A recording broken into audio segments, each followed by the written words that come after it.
Облыста жастар кәсіпкерлігін дамыту аясында биыл мемлекеттен 180-ге жуық грант бөлінді. Жыл басынан бері соның шамамен 119-ы игеріліп, жас буын өкілдері өз бизнестерін бастап кетті.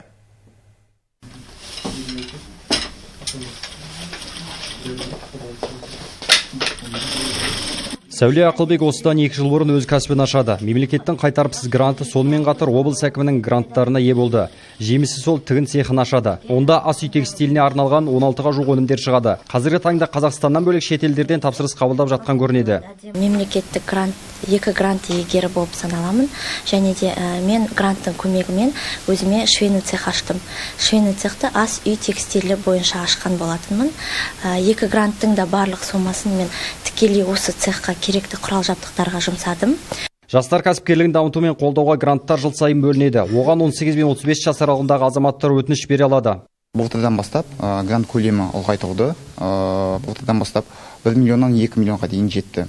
Демек, әр грант, әр қатысушыға иегеріне 2 миллионнан грант беріліп отыратын болады. Кәсіп бастаймын деушілер 2 миллион теңге көлеміндегі облыс әкімдігі грантына құжат тапсыра алады. Сондай қаражатқа ие болған Әділ Хамид Нео компаниясын ашады.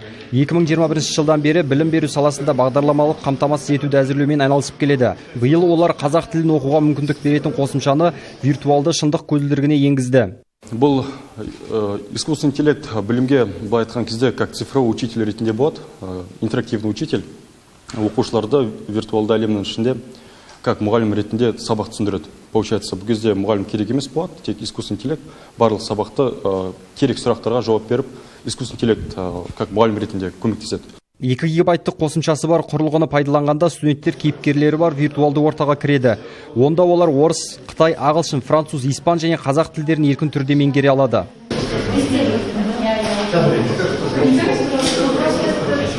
Болашақ кәсіп бастаушы азаматтарға қайтарымсыз гранттар санын арттыру мақсатында жастар саясат мәселелері жөніндегі басқармасы түсіндіру жұмыстарын жүргізеді. Әділ Тілетайұлы, Нұрсұлтан Исаев, Нұржан Табрис, Сары Қатернасы.